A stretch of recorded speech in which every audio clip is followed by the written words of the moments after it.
Usaping pananampalataya. Ang pangangaral ng mga pastor sa Pilipinas. Ang tanong, katotohanan ba?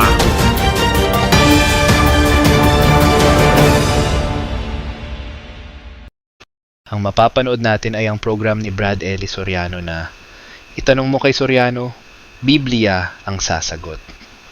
Kung meron tayong makikita para bigyan ng reaksyon ay ating kokomentuhan.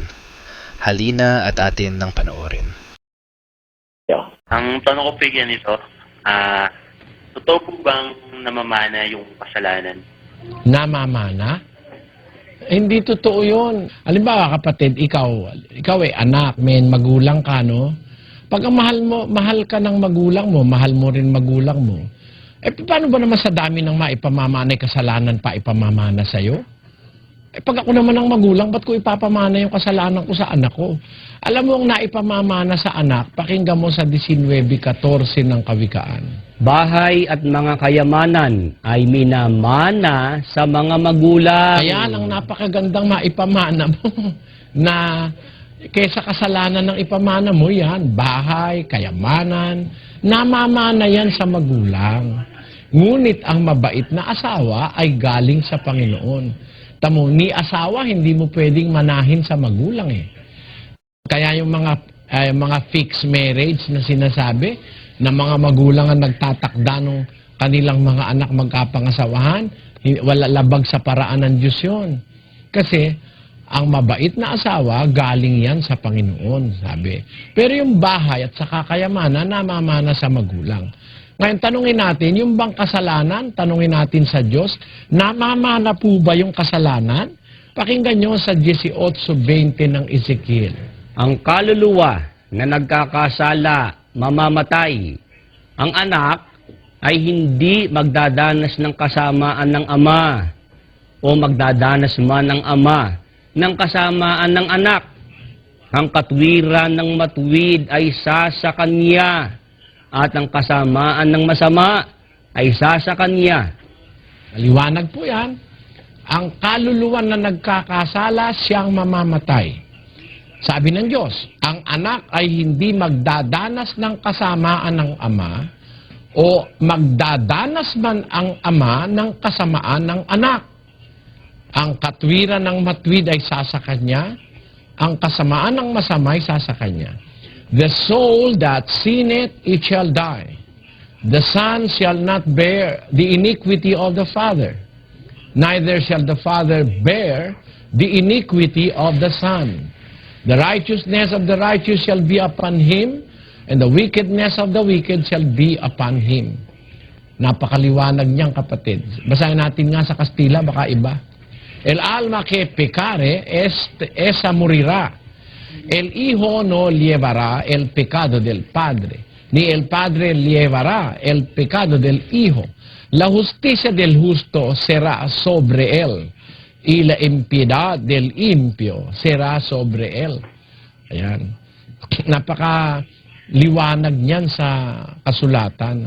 Hindi pwedeng manahin ng anak ang kasalanan ng ama. Bakit po hindi namamana yung kasalanan? Ano ba yung kasalanan? Tingnan natin muna, Brother Willie, kung ano kahulugan ng kasalanan sa unang Juan 3:4. Ito po ang sabi po ng Apostol Juan. Ang sino mang gumagawa ng kasalanan ay sumasalangsang din naman sa kautusan. At ang kasalanan ay ang pagsalangsang sa kautusan. Whosoever committed sin transgresseth also the law, for sin is the transgression of the law. Ang kasalanan ay pagsalangsang sa kautusan. So ang kahulugan pala ng kasalanan sa Biblia, yung paglabag sa kautusan. Halimbawa, yung tatay mo pumatay, bagong panganak ka. Paano ka naman nagkaroon ng kasalanan eh? Hindi ka pa naman makakapatay. Hindi ka naman kasama sa pagpatay.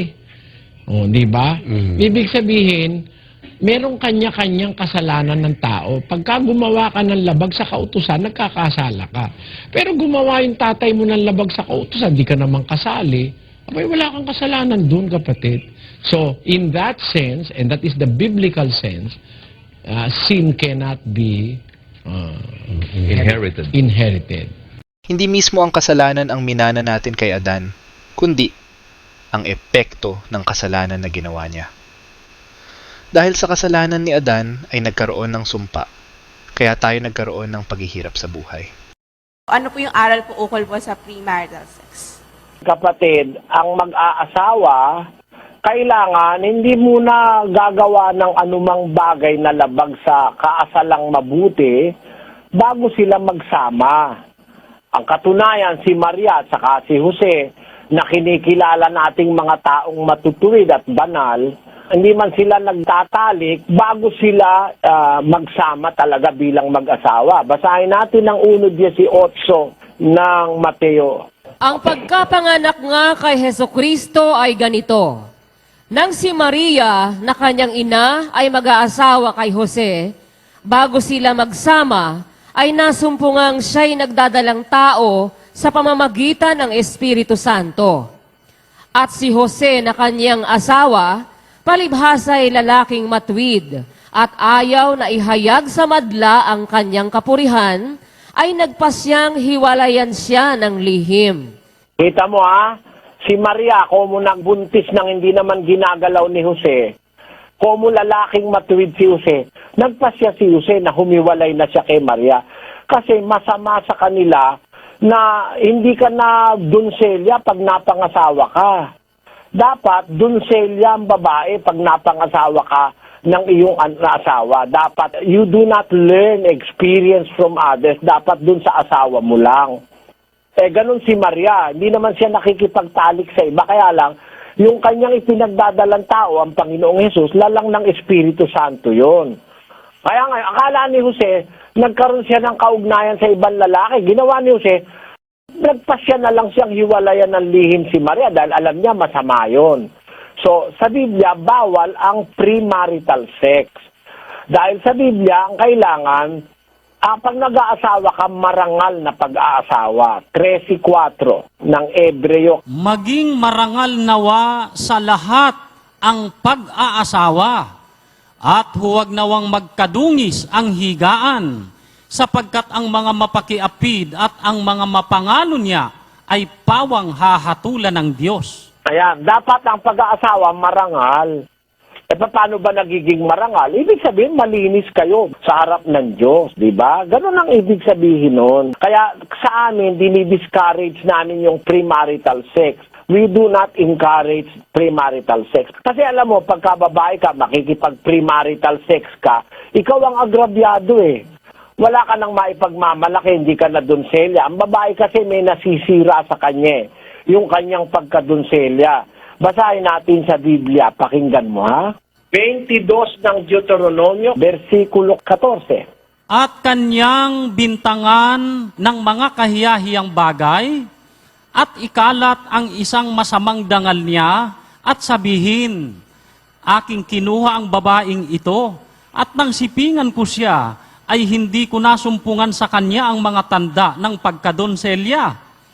Kung magkagayoy, ang ama ng dalaga at ang kanyang ina ay kukuha at maglalabas ng mga tanda ng pagkadonselya ng dalaga sa harap ng mga matanda sa bayan, sa pintuang bayan. Nung panahong Israel, nung araw, yung pagkadonselya, isang virtue ng babae pag nag-asawa. Pagka wala na yung tanda ng pagkadonselya, di ka na ngayon masyadong marangal na mangyayari. Kaya, hindi maganda yung premarital sex. Nagtuturo yan ng pagsasamantala sa mga kabataan. Kasi alam mo, ang dapat sa mag-asawa, may respeto sa isa't isa, no? At you will earn the respect of your husband kung donselya ka. At ang lalaki ganun din, you will earn the respect of your wife kung ikaw ay talagang first hand, hindi ka second hand, hindi segunda mano. Ang tawag dun sa Kastila, usado. Gamit na. Yon. Ang ibig ko lang ipakita sa iyo, kapatid, mas maganda kung mangyayari, maingatan yung pagkadonselya ng dalaga hanggang sa siya'y mag-asawa. That is the best gift that you can give to your husband. Yan ang sagot, kapatid. Follow-up question ko lang po. if nag-asawa yung tao na ka-experience na nito, may chances pa ba siya or possibility na may kaayusan o kapayapaan sa pagsasama ng mag-asawa? Ay, kung makakakilala ka ng aral ng Diyos, walang hindi na iaayos ang aral ng Diyos eh. Actually, yung aral ng Diyos, ang aral niya, gagawin natin ng lahat ng bagay na may karapatan at may kaayusan. Nasa isang talata ng Korinto 14:40, Sis Luz. Datapwat, gawin ninyong may karapatan at may kaayusan ang lahat ng mga bagay. Yung kaayusan, utos ng Diyos yung kalooban ng Diyos yun. At ang Diyos, Diyos ng kaayusan eh. He is a God of order. Basahin natin ang unang Korinto 14:33.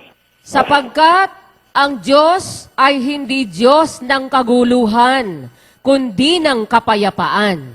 Basahin mo nga sa English yan. For God is not the author of confusion, but of peace, as in all churches of the saints. Doon naman sa Biblia ng Sambayan ng Pilipino, Sister Luz, Pagkat Diyos ng kaayusan ang Diyos at hindi ng kaguluhan. ayan, ang Diyos, Diyos ng kaayusan, He is a God of order. Kaya pag nakakilala ka ng aral, kahit napakagulo nung naging buhay mo, maaayos ng Diyos yun. Tingnan mo si Maria Magdalena, masamang babae, naging banal. O, di ba si Sakyo, maniningil ng buwis magdaraya, pero nagbago si Sakyo, di ba? O, para rin yung tulisan ng sumampalataya kay Kristo, naalis yung kanyang masamang espiritu. Ganon din yung iba't ibang mga Kristiyano nung una, naayos ang kanilang pamumuhay.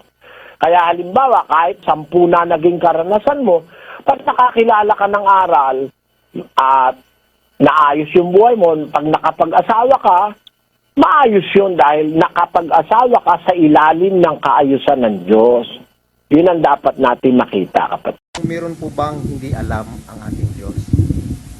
Meron po siyang hindi pinapakialaman. Yun po ang sagot ko. Meron siyang hindi pinapakialaman. For those who do not understand Tagalog, the question is there anything that God does not know? My answer is, not all things God wants to know. Hindi lahat ng bagay gustong pakialaman ng Diyos. Gaya po nito, bibigyan ko kayong halimbawa. Yung nasa 7:31 ng Jeremias, ganito nakasulat. At kanilang itinayo ang mga mataas na dako ng Tofet na nasa libis ng anak ni Himnon upang sunugin ang kanilang mga anak na lalaki at babae sa apoy na hindi ko iniuutos o pumasok man sa aking pag-iisip. Tanyo, hindi man pumasok sa isip kong gagawin nila yun eh. Pero mo, anak nila, susunugin nila, iaalay sa Diyos-Diyusan. Mga taong Israelita eh. Sinunog yung anak para ialay sa Diyos-Diyusan. Hindi ko naman inutos yun, sabi ng Diyos, ni pumasok man sa aking pag-iisip. Hindi ako sang-ayon sa sinabi ni Brad Ellie. Ang ibig sabihin ng Diyos ay hindi niya iuutos yan o pumasok sa isip ng Diyos na ipagawa sa kanila ang utos na yan. Dahil sa panahon pa ni Moises, ay pinaalalahanan na sila.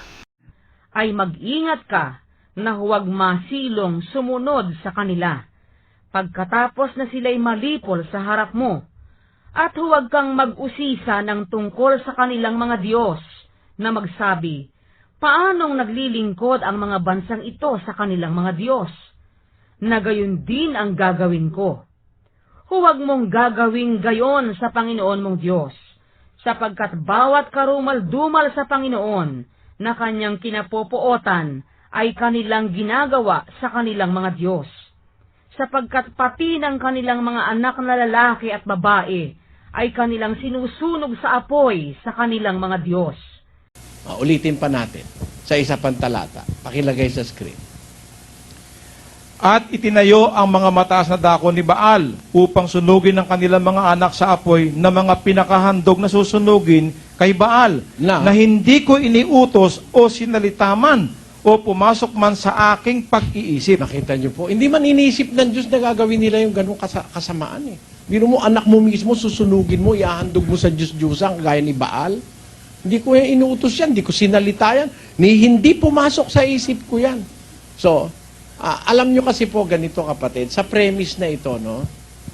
Ang Diyos po, binigyan tayo ng kalayaang mamili eh. Pwede mong piliin yung gusto mo sa mundong ito. Ngayon, kung ano yung pipiliin mo, hindi ka pinapakialaman ng Diyos dun eh. Hanggang hindi ka naman nakakapili, hindi ka niya pinipilit. Di ba? Deuteronomy. Aking tinatawag ang langit at ang lupa na pinakasaksi laban sa inyo sa araw na ito, na aking ilagay sa harap mo ang buhay at ang kamatayan, ang pagpapala at ang sumpa. Kaya't piliin mo ang buhay upang ikaw ay mabuhay, ikaw at ang iyong binhi. Ayun, sabi po ng Diyos, tinatawag ko ang langit at ang lupa na maging saksi sa araw na ito laban sa inyo. Inilagay ko sa harap mo ang buhay, nilagay ko rin sa harap mo ang kamatayan. Ang pagpapala nasa harap mo rin, ang sumpa nasa harap mo rin. Piliin mo kung anong gusto mo. Pero ang sabi niya, piliin mo buhay para mabuhay ka. So meron tayong karapatang mamili. Sa tiempo pong mamimili tayo, hindi tayo pinapakialaman ng Diyos eh. Hindi kanya pinipilit eh. Kaya nga merong napipili, masama eh. Meron napipili, mas gusto pa yung kasinungalingan kaysa sa totoo eh. Meron pong ganun tao. Pakinggan nyo sa 1:8-9 ng ikalawang Tesalonika. Na maghihiganti sa hindi nagsisikilala sa Diyos at sa kanila na hindi nagsisitalima sa Ebanghelyo ng ating Panginoong Hesus. Ayan. Bakit nila paghihigantihan niya? Sa 2:11. Diyan pa rin. At dahil dito'y ipinadadala sa kanila ng Diyos ang paggawa ng kamalian upang magsipaniwala sila sa kasinungalingan. Upang mga hatulan silang lahat na hindi nagsisampalataya sa katotohanan, kundi nangalugod sa kalikuan. Mas pinili pa nila yung kalikuan eh. So, merong mga tao talaga ang gusto yung hindi tama, yung kasinungalingan. Hindi sila pinipilit ng Diyos. Kasi meron nga tayong free choice, free will ang tawag po ng iba ron. Kung ano yung magugustuhan mo na piliin, bahala kang sumunod sa gusto mong sundin. Ganun po ang Diyos. Hindi siya parang isang diktador na pipilitin kanya sumunod sa kanya. Kundi ang Diyos, ginawa tayong hindi robot na we have our own choices in life. Meron tayong mga kanya-kanyang pagpili. Doon sa mga puntong hindi ka pa namimili, ang Diyos hindi nakikialam doon. Hindi nga alam ng Diyos kung susunod ka kung hindi. Sabi nung iba, alam na ikaw ng Diyos lahat ng bagay. Hindi nga alam ng Diyos kung susunod ka kung hindi. Katunayan nga sabi niya, hindi ko inutos yan, hindi ko sinalitan, hindi pumasok sa isip ko yan. Sabi ng Diyos. On those premise po, ang sagot ko sa inyo, meron siyang hindi pinakikialaman sa tao. Kasi binigyan niya tayo ng free will. Kasi pag pinakialaman niya tayo, lalabas. Para siyang diktador. Saka parang alam niyo mga kababayan, parang hindi maganda yung buhay pagka wala tayong choice. Bigyan kayo halimbawa, sino sa inyo mas magusto ang kari-kari? Ako kasi, paborito ko yung kari-kari. Sino sa inyo ang paborito laing? Tamo. Sino sa inyo ang paborito naman sinigang sa miso? Tamo. Kung sabihin ko sa inyo, tayong lahat ang gusto natin, laing. Wala kayong karapatan. Maganda ba buhay nun? Hindi po maganda ang buhay nun. Ang tao po may pinakamagandang regalo sa Diyos pang sarili niya, yung makapamili. That makes life exciting, wonderful, and that will make life also meaningful pagka ang pinipili natin yung mabuti para sa Diyos. Hindi niya tayo pinili, tayo mismo namili. Kasi ang gusto ng Diyos lagi yung kusa natin, ayaw niya tayong pilitin 1:19 ng Isayas. Kung kayo'y magkusa at mangagmasunurin, kayo'y magsisikain ng buti ng lupain. Ayan, ang hinahanap po ng Diyos, kusa. Hindi naman niya pipilitin tayo. Basta gusto niya kusa. Kusa kang gagawa ng kabutihan, kusa kang gagawa ng pagsunod. Yun po. Hindi niya ikaw parang minamanehon sa sakyan na kung saan niya gusto, doon ka na lang. Wala ka ng pamimili. Kaya nasabi ng Diyos, hindi ko naman inutos yan Hindi ko naman sinalita yan. Hindi naman pumasok yan sa aking isip. O nung ba sabihin niya hindi pumasok sa isip niya, alam niya na ba yun? Hindi nga pumasok sa isip niya, hindi niya alam. O meron palang gagawin ganun ng tao, may pipiliin palang ganun. Pati anak nila susunugin para sa Diyos-Diyusan.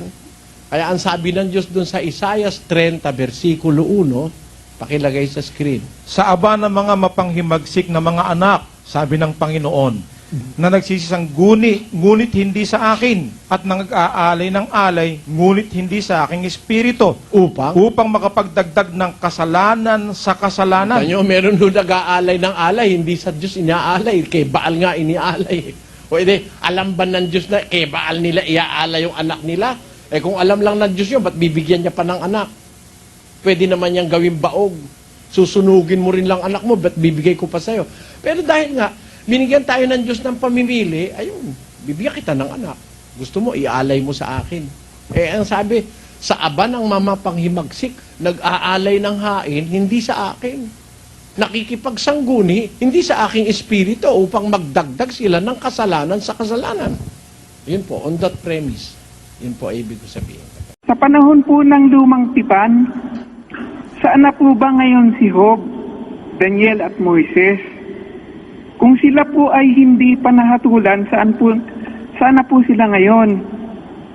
Sa panahon naman po ng ipinako si Jesus Christ sa krus, meron po siyang sinabihan na isang magnanakaw dahil siya ay nagsisi. Sabi po ni Jesus Christ, mula sa oras na ito, isasama kita sa paraiso. Ibig po bang sabihin, meron nang nakarating sa langit? Wala pa po, kapatid. Wala pa po nakakarating sa langit. Basahin po natin ang Juan 3:13. At walang umakyat sa langit, kundi ang nanggaling sa langit. Sa makatwid bagay ang anak ng tao na nasa langit. Wala pa pong umakyat sa langit, kundi mismong galing doon. Sino po ba yung galing doon? Yung anak ng Diyos at naging anak ng tao dito sa lupa. Si Kristo yan. Ang katunayang wala pa pong nakakarating sa langit, kundi yun mismong umakyat, yung nanggaling doon, siya rin ang umakyat, nasa Efeso po yan 4, versikulo 8. Kaya't sinasabi niya, nang umakyat siya sa itaas, ay dinala niyang bihag ang pagkabihag at nagbigay ng mga kaloob sa mga tao. Ngayon ito, umakyat siya. Ano ito? Kundi siya'y bumabari naman sa mga dakong kalaliman ng lupa. Ang bumaba ay siya rin namang umakyat sa kaitaasan ng buong sangkalangitan upang kanyang mapuspos ang lahat ng mga bagay. Ayan, maliwanag po na yung bumaba, siya rin ang umakyat, sabi ng Biblia.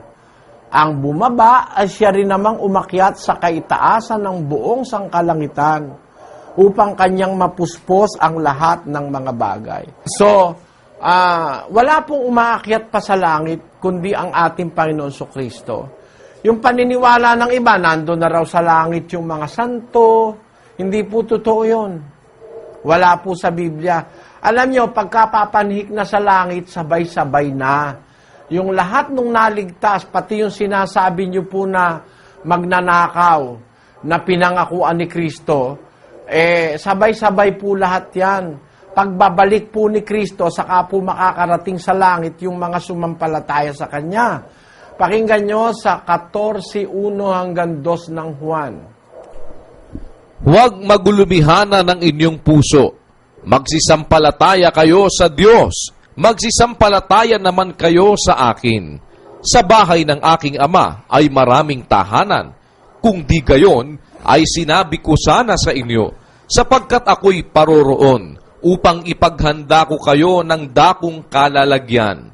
At kung ako'y pumaroon, at kayo'y maipaghanda ng kalalagyan, ay muling paririto ako, at kayo'y tatanggapin ko sa aking sarili, upang kung saan ako naroroon, kayo naman ay dumuon. Ayan, sabi ng Panginoon Kristo, aalis siya, sabi niya sa mga alagad nung una, aalis ako, pupunta ako sa Ama, ipaghahanda ko kayo ng kalalagyan. Pag naipaganda ko na kayo ng kalalagyan, babalik ako, kukunin ko kayo, tatanggapin ko kayo sa aking sarili. Hindi pa naman po siya bumabalik Kaya pagbalik niya, bubuhayin niya uli yung mga Kristiyano, sa kanya po isasama sa kanyang kaharian. Doon pa lang po tayo makakarating. Pakinggan nyo, sa unang Tesalonica 4:16 hanggang 17. Sapagkat ang Panginoon din ang bababang mula sa langit, na may isang sigaw, may tinig ng arkanghel, at may pakakak ng Diyos, at ang nangamatay kay Kristo ay unang mga bubuhay na mag-uli. Kung magkagayon, tayong nangabubuhay na nangatitira ay aagawing kasama nila sa mga alapaap upang salubungin ang Panginoon sa hangin. At sa ganito'y sa Panginoon tayo magpakailanman. Ayan, sabi po ng Biblia, pagbabalik ni Kristo, bubuhayin yung mga nangamatay kay Kristo.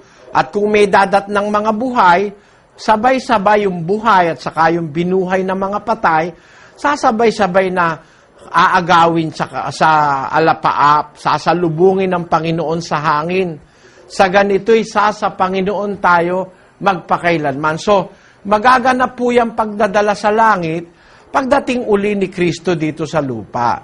Ngayon, ang tanong nyo, sabi ni Kristo, dun sa magnanakaw, hindi po ganun ang pagkakasabi, kapatid. Tingnan po natin kung paano ang pagkakasabi.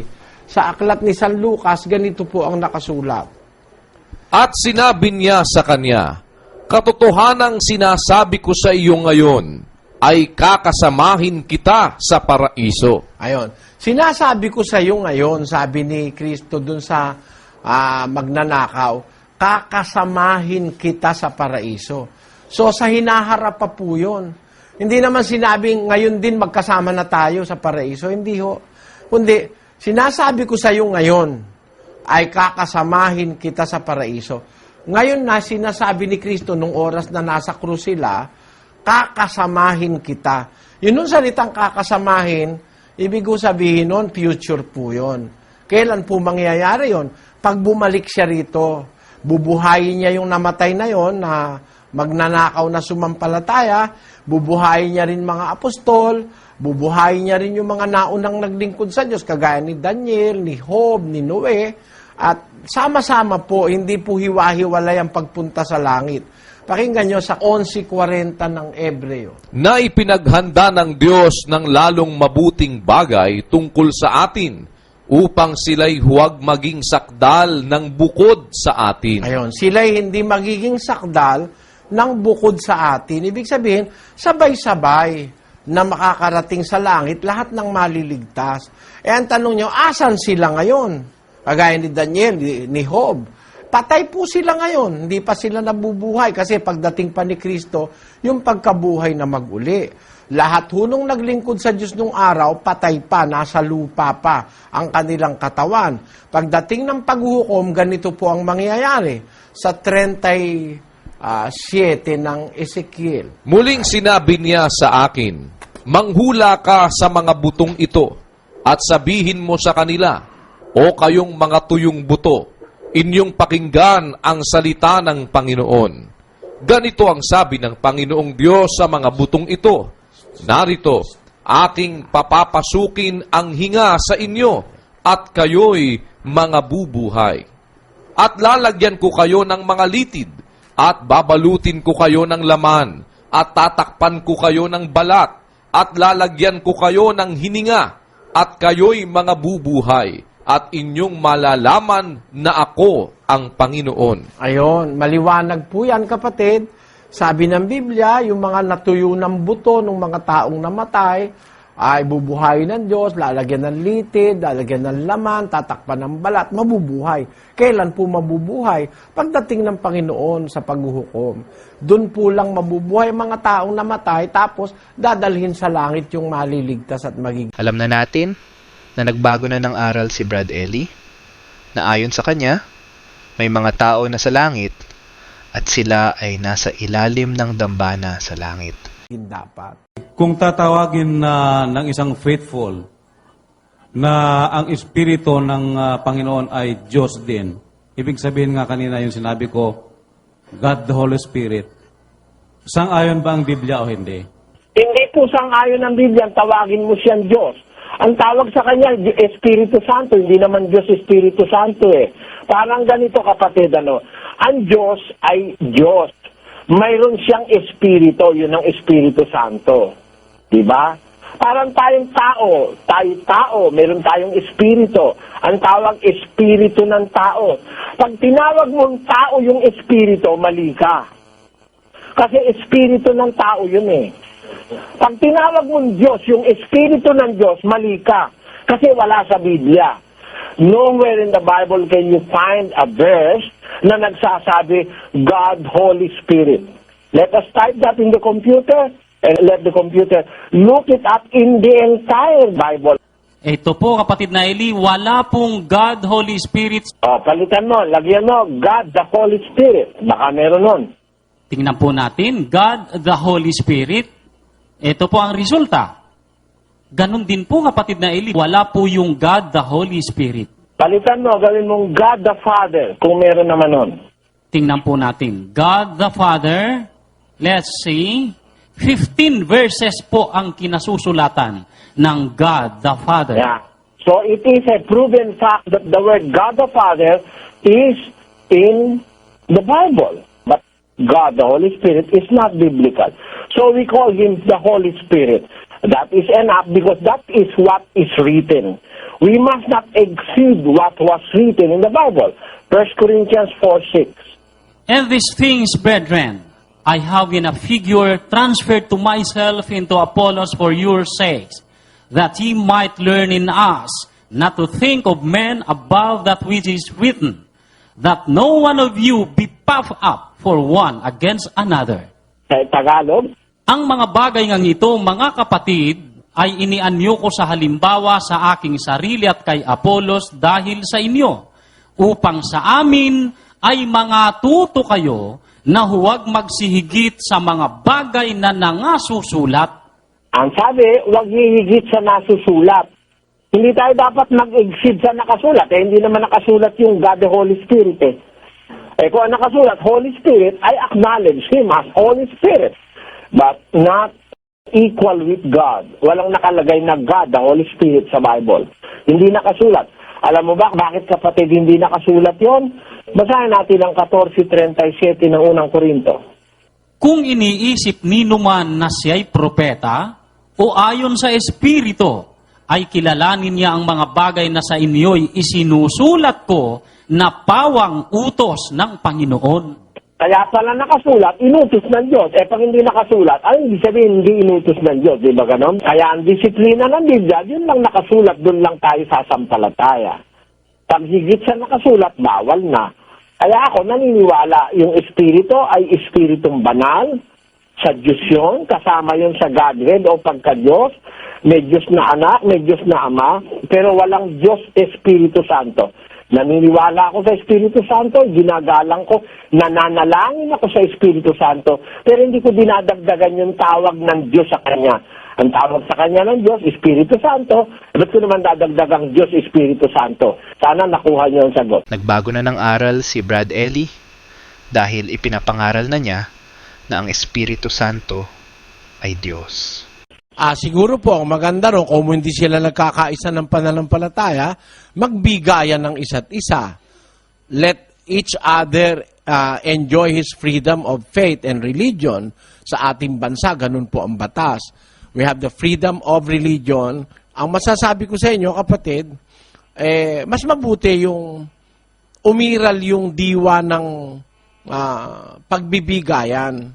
Kasi kung halimbawa, ang asawa mo, iba ang pananampalataya, ikaw iba, ang anak mo iba rin. Para kayong United Nations, bigayan na lang.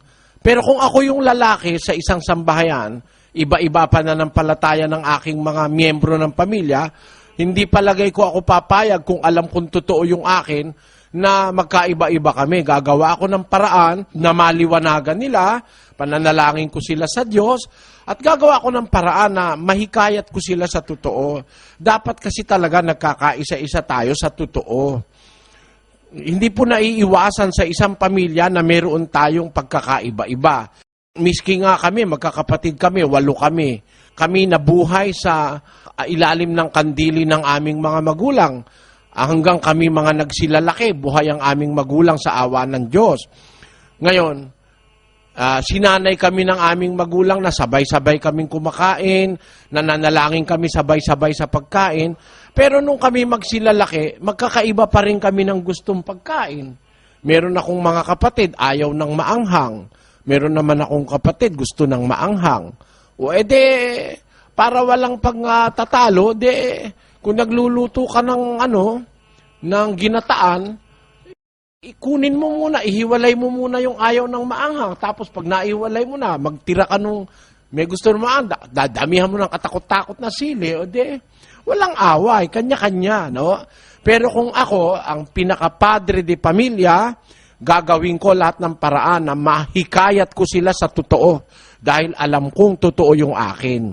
Ganun po, kasi ang padre de pamilya, nasa kanya yung power kapatid Pero kung halimbawa, kahit padre de pamilya ka, mali naman yun sa'yo, wag mo namang ipilit yung mali. Ganun lang po, wala nang ibang paraan kundi, ang mga Kristiyano kasi, kung talagang Kristiyano tayo, hindi naman tayo galit sa ayaw sumama sa atin Ang sabi kasi sa Kristiyano, iibigin mo ang iyong kapwa. Iibigin mo nga pati kaaway mo Merong pag hindi nila kamiyembro, nako, ayaw nilang ibigin. Hinahatulan na, impyerno ka na, pagkaganyan ng maghahari, naku po, kawaawa ka.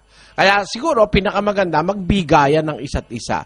Pabayaan ng bawat isa. Kasi ang Diyos ganun din kapatid Pakinggan nyo sa 22 ng Apokalipsis, versikulo 11. Ganito nakasulat. Ang liko ay bayaang magpakaliko pa, at ang marumi ay bayaang magpakarumi pa, at ang matuwid ay bayaang magpakatuwid pa. O magbigayan, kung gusto niya magpakaliko siya, bayaan mo siya. Hindi mo naman siya pwedeng pilitin di ba? O yung gusto namang magpakatuwid, bayaan mo siya magpakatuwid. Tama-tama po ang pagkakatranslate sa English. He that is unjust, let him be unjust. Yun. Let him, bayaan.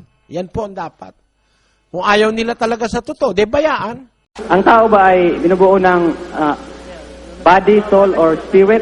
Or that is a trichotomous concept, or body and soul only?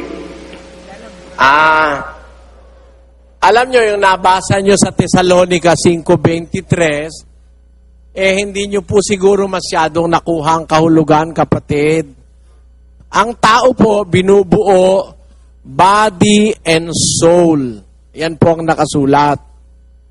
Ang sabi po sa Genesis chapter 2 verse 7, and God formed man out of the dust of the ground and breathed into his nostrils the breath of life, and man became a living soul. There you are. Man became a living soul. O giumol ng Ginoo nga Dios ang tao gikan sa abog sa yuta. O gihuypan niya sa mga buho sa iyang ilong sa gininhawa sa kinabuhi. Ug ang tao nahimong kalag nga may kinabuhi. Yan. And man became a living soul. Ang tao po tinatawag sa Biblia na kaluluwang buhay o living soul. Yan. Ano po ang bumubuo sa tao? Yung nanggaling sa lupa at saka yung inihingan ng Diyos. Yung espiritu ng buhay na inilagay sa kanyang ilong at sa kanyang pagkatao. Yan po ang bumubuo. Ngayon, yung sinasabi sa Thessalonica 5:23, ang inyong katawan, kaluluwa at espiritu. Yan po ay sinasabi sa Kristiyano. Hindi po sa lahat ng tao yan. Hindi po lahat ng tao may espiritu. Lahat ng tao may katawan. Lahat ng tao may kaluluwa. Pero hindi ho lahat ng tao may espiritu. Yung espiritu po na yan, sinasabi yan sa Kristiyano. Yung mga sumusunod sa Diyos. Yung pong hindi sumusunod sa Diyos, hindi binibigyan ng Diyos ng Espiritu Santo yon o ng Espiritong katulong. Ang tao ay binubuo ng kaluluwa, katawan at espiritu. Ang tungkulin ng kaluluwa ay ang ating pakiramdam dito sa lupa. Kaya nga may 5 senses tayo. Ang espiritu naman ko natin, Yan ang pakiramdam nating espiritual na nakikipag-ugnay sa Diyos. Kaya sinasabi ni Jesus na bagaman buhay ay patay. Dahil patay ang kanilang mga espiritu at walang ugnayan sa Diyos. Maitatanong ko lang po, ano ba ang pagkakaiba sa inyong reliyon at sa ibang reliyon? Una, ang aming pagkakaiba, naniniwala kami sa Biblia, yun po ang aming sinusunod. Hindi kami nagtuturo ng sarili namin. Hindi kami sumusunod sa aral na nanggaling lang sa tao. Yun po ang una naming paniniwala. Hindi kami sumusunod sa aral na inimbento lang ng tao. Masama po kasi sa Diyos yun. Pakinggan nyo sa isang talata ng Tito 1:14. Na huwag mga kinig sa mga katha ng mga Hudyo at sa mga utos ng mga tao na nagsisisinsay sa katotohanan. Hindi po kami sumusunod kung ang utos ay galing lang sa tao dahil yan ay nagsisinsay sa katotohanan. Nagliligaw sa katotohanan. Yan po. At yung utos ng tao, pagka yan ang gagamitin mo sa relihiyon, mawawalang kwenta relihiyon o pagsamba mo. Basahin po natin ang Marcos 7:7 hanggang 8.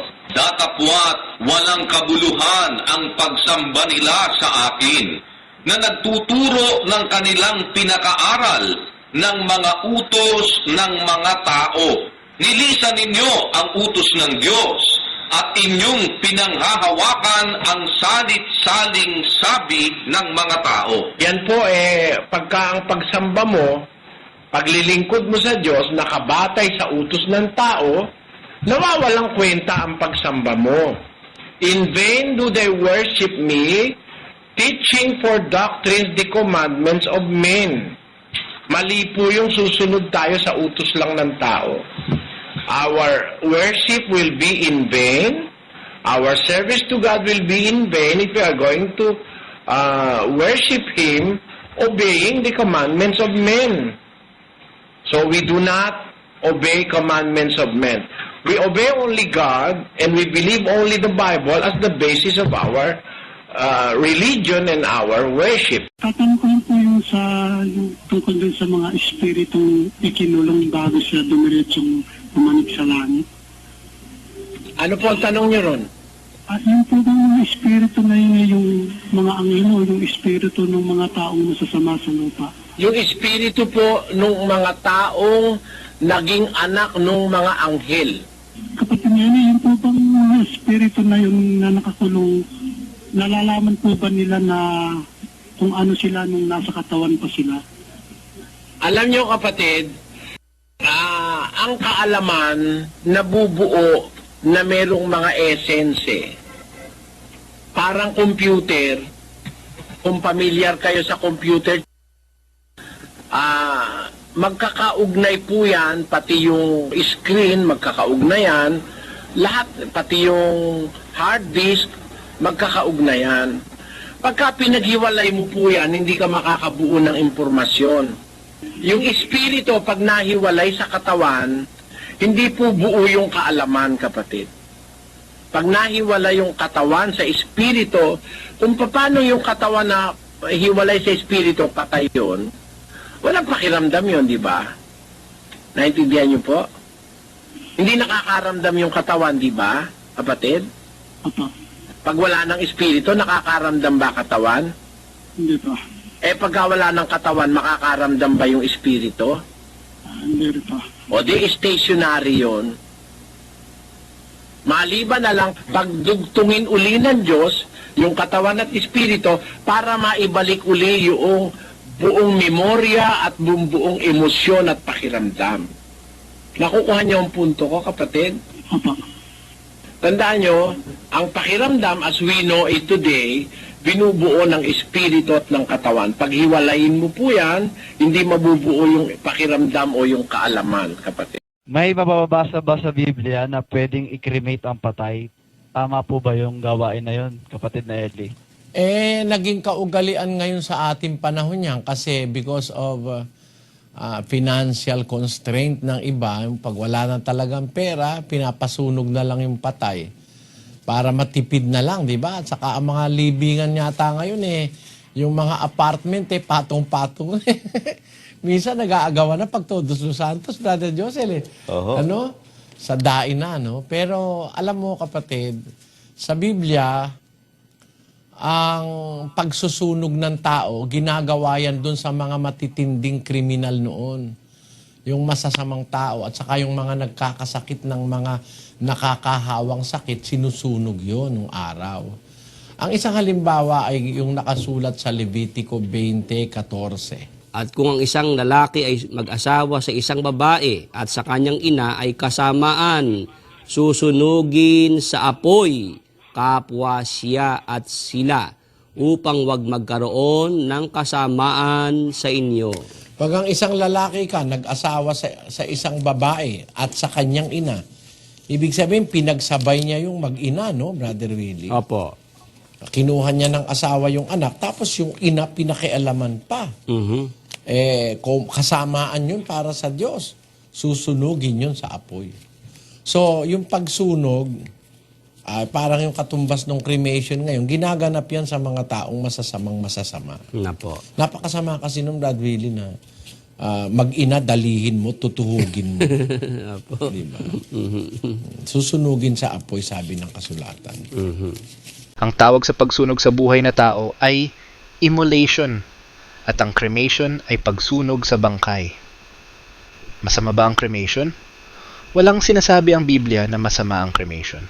Katunayan nga, inikremate ang mga bangkay ng mag-ama na sina Haring Saul at Jonathan. At nang mabalitaan ng mga tumatahan sa Habes Galaad ang tungkol sa ginawa ng mga Pilisteo kay Saul, lahat ng matapang na lalaki ay bumangon at nagsilakad sa buong gabi at kinuha ang bangkay ni Saul at ang mga bangkay ng kanyang mga anak sa kuta ng Betsan at sila'y naparoon sa Habes at kanilang pinagsunog doon. At kanilang kinuha ang kanilang mga buto at ibinaon sa ilalim ng isang puno ng tamarisko sa Habes at nag-ayuno silang 7 araw. May tanong na po ako. Nasa Biblia po ba nakasulat yung tatlong ating Diyos? Ito po ba yung Diyos Ama, Diyos Anak, Diyos Espiritu Santo? Alam nyo, nakasulat po sa Biblia yung tinatawag na Ama, Anak at Espiritu Santo. Pero yan pong mga yan ay kasama dun sa tinatawag na kadyosan o pagkadyos sa Biblia. Ang tawag po sa English doon ay Godhead, kapatid na Wilin. Apo.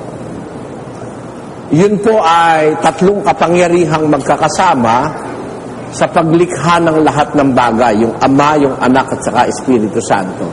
Nakasulat po yun sa Mateo 28:19. Pakinggan nyo.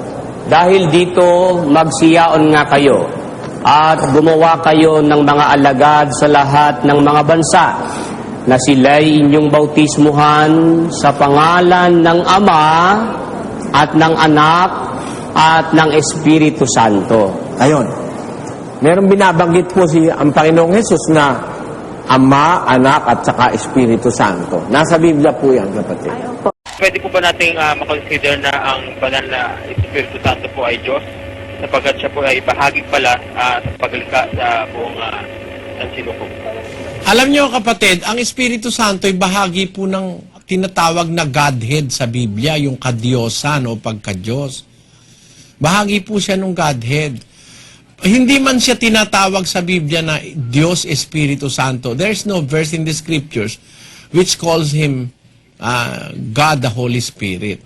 Nakalagay po, the Holy Spirit. Wala po nakalagay na Diyos Espiritu Santo. Pero naniniwala po kaming bahagi siya ng Godhead. Kaya nga sa utos ng ating Panginoong Hesus, doon sa 28:19 ni Mateo, ganito. Dahil dito magsiyaon nga kayo at gumawa kayo ng mga alagad sa lahat ng bansa na sila'y inyong bautismuhan sa pangalan ng Ama at ng Anak at ng Espiritu Santo. Kaya dapat po ang tao sa bautismo masakop nitong tatlo yung Ama, yung Anak at saka yung Espiritu Santo. We must be baptized in the name of the Father and of the Son and of the Holy Spirit or the Holy Ghost. Kaya bahagi po siya ng tinatawag na Godhead. At miski sa pagbibindisyon ng mga alagad, sa bindisyon kasama po ang binabanggit ang Espiritu Santo. Sa 2 Korinto 13:14, ganito po nakasulat. Ang biyaya ng Panginoong Hesukristo at ang pag-ibig ng Diyos at ang pakikipisan ng Espiritu Santo ay sumainyo nawang lahat. Ayon. The grace of the Lord Jesus Christ and the love of God and the communion of the Holy Ghost be with you all. Ayan. Kaya po, kasama po talaga siya sa Godhead, kapatid. Bakit daw si Satanas nagrebelde sa Ama, kapatid na Soriano? Hindi naman siya nagrebelde agad. Nagrebelde lang siya nung siya itakwil ng Diyos. Pero ang umpisang ginawa niya, gusto niya makipantay sa Diyos. Ganun ang umpisa. Basahin natin ang 14 ng Isayas, kapatid na Willie. Talatang 12, ano't nahulog ka mula sa langit o tala sa umaga, anak ng umaga? Paanong ikaw ay lumagpak sa lupa, ikaw na siyang nagpahina sa mga bansa? At sinabi mo sa iyong sarili, ako'y sasampa sa langit, aking itataas ang aking luklukan sa itaas ng mga bituin ng Diyos. At ako'y uupo sa bundok ng kapisanan sa mga kaduluduluhang bahagi ng hilagaan. Ako'y sasampa sa itaas ng mga kaitaasan ng mga alapaap at ako'y magiging gaya ng kataas-taasan. Gusto niyang makigaya sa Diyos eh. Ako ang wikay, magiging gaya ng kataas-taasan, sabi niya. Yun ang unang offense ni Satanas sa Diyos. Nagpalalo siya. Hindi naman siya basta nagrebelde agad, kundi nag-ambisyon siya na makapantay siya ng Diyos. Magiging gaya ako ng kataas-taasan. Ako'y uupo sa ibabaw ng mga bituin ng Diyos. Ang sabi niya, gusto niya siyang maging, ang tinutukoy kasing bituin diyan, na uupo siya sa ibabaw ng mga bituin na yon, hindi naman yung literal na bituin eh. Ang tinutukoy na bituin diyan, yung mga anghel. Gusto ni Satanas, maging siya ang kapitan ng mga general ng mga anghel. Gusto niya, nasa ibabaw siya ng yung mga bituin kasi, anghel ang kahulugan niya. Basahin muna natin ang kahulugan sa Apokalipsis, kapatid na Will. Yan po'y nasa 1 at 20. Ang hiwaga ng 7 bituin na iyong nakita sa aking kanang kamay at ng 7 kandilerong ginto. Ang 7 bituin ay ang mga anghel ng 7 iglesia. Ayan, yung mga bituin, yung mga anghel yan eh. Sa simbolismo ng Biblia, ang bituin, anghel. Sabi ni Satanas, ako'y uupo sa ibabaw ng mga bituin ng Diyos. Gusto niya, siya ang maging pinakamataas na anghel. Yan ang kanyang naging ambisyon. Kaya siya sumama. Ganon, kapatid. Tapos nung siya'y hatulan ng Diyos, ibinagsak siya, ibinaba siya dahil sa kanyang kapalaluan, ay ang sabi ng Biblia, doon siya nagrebelde. Lumaban na siya sa Diyos. Ganon ang pangyayari, kapatid. Kung ang Diyos daw ay nasa langit, saan daw siya masusumpungan sa lupa? Nasa 17:26 ng gawa. At ginawa niya sa isa ang bawat bansa ng mga tao upang magsipanahan sa balat ng buong lupa, na itinakda ang kanilang talagang ayos ng mga kapanahunan at ang mga hangganan ng kanilang tahanan, upang kanilang hanapin ang Diyos. Baka sakaling maapuhap nila siya at siya'y masumpungan. Bagaman hindi siya malayo sa bawat isa sa atin. Hindi naman siya malayo eh. Kasi alam mo, ang Diyos ay Espiritu. Opo. Pagka hinahanap mo siya, lalapit siya sa'yo. Pagka naman pinabayaan mo siya, lalayo naman siya sa'yo. 28:9 ng unang kronika. At ikaw, Salomon, na aking anak, kilalanin mo ang Diyos ng iyong ama at paglingkuran mo siya ng sakdal na puso at ng kusang pag-iisip, sapagkat sinasaliksik ng Panginoon ang lahat na puso at naaalaman ang lahat na akala ng pag-iisip. Kung iyong hanapin siya, ay masusumpungan siya sa iyo. Ngunit kung pabayaan mo siya, kanyang itatakwil ka magpakailanman. Yung salita na, kung hanapin mo siya, sa'yo mismo masumpungan mo siya. Pero kung pababayaan mo naman siya, itatakwil ka niya magpakailanman. Kaya dito sa lupa, sa mismong ating pagkatao, mararamdaman natin yung Diyos. Although He is something that cannot be seen by the human eyes. But He is a being that can be felt by the human heart. Nararamdaman siya ng puso, kapatid na Luz. Kaya kung hahanapin mo ang wika siya, masumpungan mo siya sa'yo. Pero kung itatakwil mo siya o ipababayaan mo siya, itatakwil ka niya magpakailanman. Yun ang sagot natin. Sino po ba yung babae na tinutukoy sa Revelation 12? Yun ang babae na nanganganak sa mga Kristiyano. Yun ang ina ng Kristyanismo. Symbolism yun, hindi yun literal na babae. Sabi nila si Maria raw yun, pero hindi totoong si Maria yan kasi yung babae na yan, nakapanamit ng araw. At meron siyang putong na 12 bituin. At siya ay, nanganganak, inaabangan ng demonyo, nung diablo, nung dragon. Nung makapanganak siya, yung kanyang anak, pagkapanganak, inagaw sa langit. Hindi si Maria yan, kasi hindi naman pagkapanganak ni Kristo, inagaw agad sa langit Hindi si Maria ang tinutukoy dyan, kundi simbolo ng bansang Israel. Kaya nga may putong siya ng 12 bituin na ang simbolo ay 12 lipi ni Israel. At ang pinanganak na lalaki ay ang 144,000 sa Israel. Nabuhay pa si Kristo sa lupa na mahigit na 30 taon, nangaral pa, pinatay pa, nabuhay pa siya maguli. Mantalang yung anak niyang babae na yan, pagkapanganak, inagaw na, dinala na sa langit. Kaya iba yung babae na yan. Ang masabi ko sa iyo dyan, mahaba kasi yan Yung babae na yan ay symbolism ng babaeng nanganak sa mga Kristiyano. Yan yung babaeng nanganganak ng mga binhing sa Diyos. Ang katunayan, dun sa 12:17, ganito nakasulat doon, dyan sa Apokalipsis din.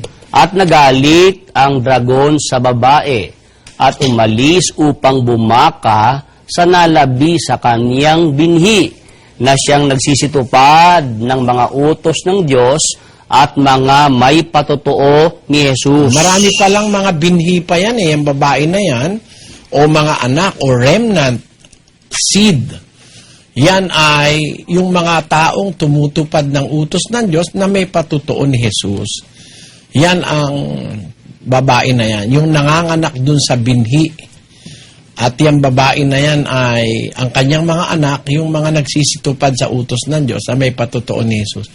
Yan ang ina ng sangka-Kristyanuhan. Hindi si Maria yan, iho. Bakit nagalit si Kristo sa mga nagtitinda sa harap ng plaza at pinaghahagis iyong mga tinda? Hindi naman sila sa harap ng plaza nagtitinde.